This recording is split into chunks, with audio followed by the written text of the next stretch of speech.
Hello दोस्तों, नमस्कार। एक बार फिर से स्वागत है आपके अपने परिवार देव जी के ट्रिक्स पर। तो दोस्तों, आज हम लोग पढ़ने वाले हैं यहाँ पर जयप्रकाश भारती का जीवन परिचय, जो कि काफी आईएमपी है।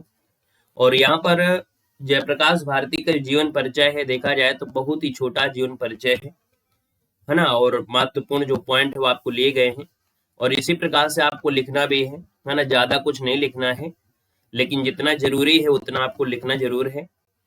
यहाँ पर हम लोग स्टार्ट करते हैं। बाकी और भी जीवन परिचय हैं जो प्लेलिस्ट के माध्यम से आप देख सकते हैं। हिंदी साहित्य जो आपकी आती है, हिंदी साहित्य की वीडियो बनाए गए हैं, वो भी प्लेलिस्ट में ही आपको मिल जाएंगे, वो भी जीवन परिचय की सीरीज वाली प्लेलिस्ट में। ठीक है, तो चलिए स्टार्ट करते हैं। पहली बार जुड़े हैं तो चैनल को सब्सक्राइब भी कर लीजिएगा।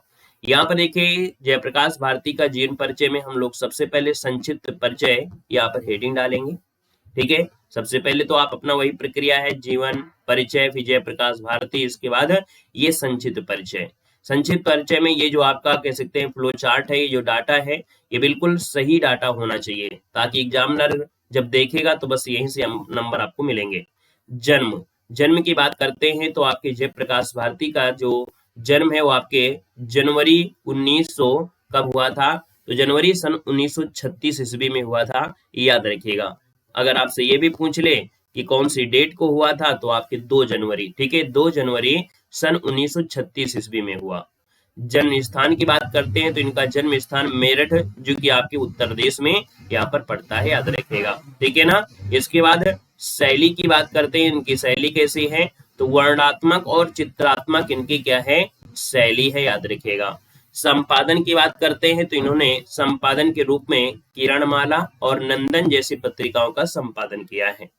बाकी और भी पॉइंट लिखे जा सकते हैं। आयु है ना के समय, अर्थात जो मृत्यु के समय 86 वर्ष के हुए थे। शिक्षा इनकी बीएससी हुई थी। पिता का नाम श्री रघुनाथ सहाय था, ये तो आपने यहाँ पर देखो, पिता का नाम क्या था? रघुनाथ सहाय हो जाएगा।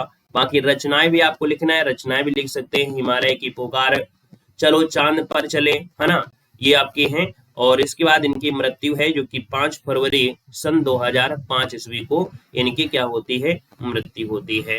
तो इस प्रकार से ये फ्लो चार्ट हो जाएगा। इसके बाद अगला पॉइंट आपको डालना है, यहाँ पर आपको जीवन परिचय।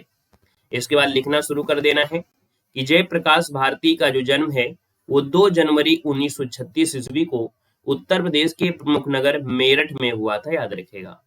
पिता का नाम श्री रघुनाथ शाह है, जो कि मेरठ के प्रसिद्ध वकील और कांग्रेस के सक्रिय कार्यकर्ता थे। जयप्रकाश भारती जी ने अपने बीएससी तक की जो शिक्षा की थी वो मेरठ में ही पूरा किया था।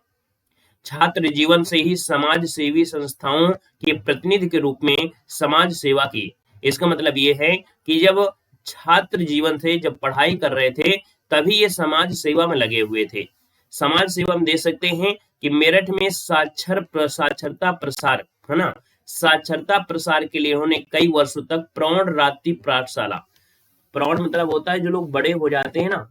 अब आप बच्चे हो तो स्कूल पहुंच जाते हो, लेकिन जो बड़े लोग हो जाते हैं, है ना, तो फिर उनको पढ़ाई कैसे होगी, है ना। तो कहीं ना कहीं एक ऐसी साक्षरता मिशन चलाया गया जिसके तहत प्रौढ़ रात्रि पाठशाला, मतलब जो कह सकते हैं बड़े लोग होते हैं उनको रात्रि में पढ़ाने के लिए, है ना, रात्रि में पढ़ाने के लिए निशुल्क संचालन कर उल्लेखनीय कार्य किया दोस्तों, है ना। लोगों को पढ़ाना, जो कह सकते हैं किसी कारण से शिक्षा नहीं ले पाए थे।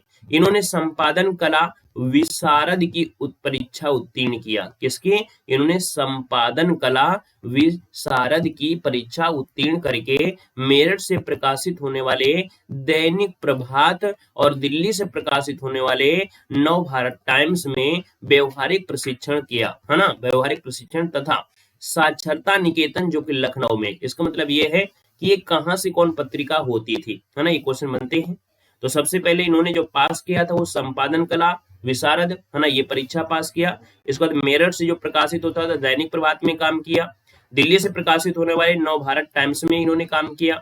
साक्षरता निकेतन जो लखनऊ में प्रकाशित होता था वहां से इन्होंने कार्य किया। ठीक है ना। कई वर्षों तक दिल्ली से प्रकाशित होने वाले साप्ताहिक हिंदुस्तान में सह संपादक के रूप में भी कार्य किया था।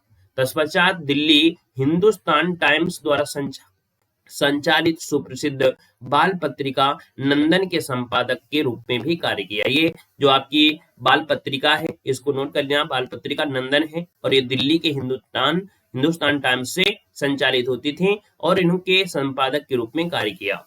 5 फरवरी 2005 को श्री भारती जी का क्या हो गया, देहावसान हो गया। तो इस प्रकार से जो पॉइंट आपको पढ़ना है वो आपको हमने यहाँ पर हाईलाइट भी कर देते हैं। इसके बाद लास्ट में आपको लिख देना है रचनाएं। भारती जी अनेक मौलिक और लगभग 100 संपादित पुस्तकें हैं, याद रखिएगा।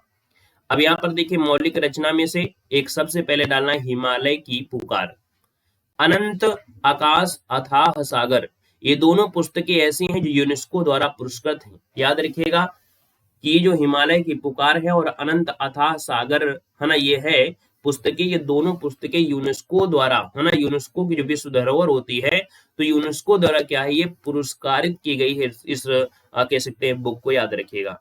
विज्ञान की विभूतियां, देश हमारा, चलो चांद पर चलिए, तीनों पुस्तकें भारत सरकार द्वारा पुरस्कृत हैं। अब आप समझिएगा कि ऐसे बड़े बड़े काम हर एक व्यक्ति नहीं कर पाता है, बहुत रचनाएं होती हैं, लेकिन ऐसे कारनामे जो दे सकते हैं यूनेस्को द्वारा पुरस्कृत की गई है। हिंदी की पुकार, अनंत आकाश अथाह सागर, ये यूनेस्को द्वारा है, और विज्ञान की विभूतियां, देश हमारा, चलो चांद पर, ये तीनों पुस्तकें भारत सरकार द्वारा क्या है, पुरस्कृत हैं।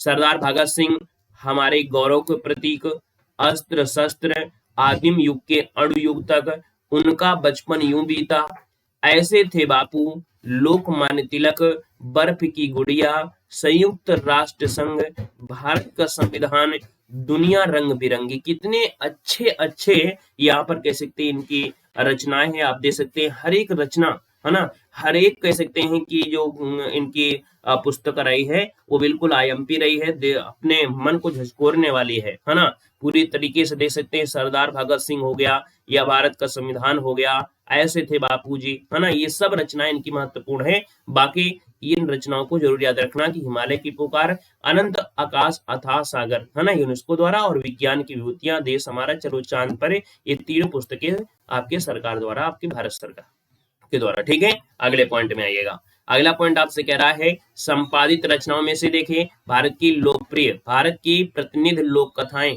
है ना, तथा भारत की प्रतिनिधि जो लोक कथाएं हैं और जो किरणमाला है ना, ये 3 भागों में क्या है, विभाजित है। संपादन कार्य के रूप में याद रखिए साप्ताहिक हिंदुस्तान में सह संपादक, और नंदन जो कि बाल पत्रिका के क्या रहे हैं, संपादक रहे हैं। लास्ट में आपको लिखना है साहित्य में स्थान है कि बालोपयोगी साहित्य के प्रणय है ना, बालकों के लिए भी देखिए जब बाल संपादन किया है तो बाल उपयोगी साहित्य के प्रणय थे। वैज्ञानिक लेखों के साहित्य शैली में प्रस्तुतिकरण और पत्रकारिता के क्षेत्र में जयप्रकाश भारती का महत्वपूर्ण स्थान है। इन्होंने साहित्य में वैज्ञानिक लेखन के अभाव की पूर्ति हिंदी साहित्य में महत्वपूर्ण स्थान बना लिया है। तो इस प्रकार से देखिए यहाँ पर जयप्रकाश भारती का जो जीवन परिचय रहा है ना, छोटा था, बहुत ज्यादा बड़ा नहीं था, काफी अच्छे तरीके से आपने इसको पढ़ा भी है। इसके पहले भी हमने आपको बता दिया है कि जो आपकी जीवन परिचय है, किसी का भी जीवन परिचय है, आप लोग प्ले लिस्ट बना दी गई है, उसमें से जीवन परिचय आप पढ़ सकते हैं। और इसके बाद हिंदी साहित्य में जो आदिकाल से लेके आपके गद्य काल तक की जो भी आपके वीडियो हैं बेसिक के, वो भी आपको बना दिए गए हैं, उनको भी आप लोग दे सकते हैं।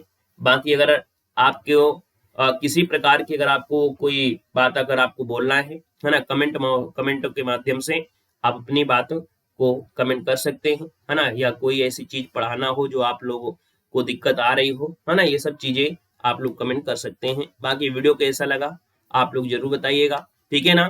पहली बार जुड़े हैं तो चैनल को सब्सक्राइब कर लीजिएगा और वीडियो लाइक भी कर दीजिएगा, ठीक है। मिलते हैं एक नए वीडियो के साथ, धन्यवाद, जय हिंद, वंदे मातरम।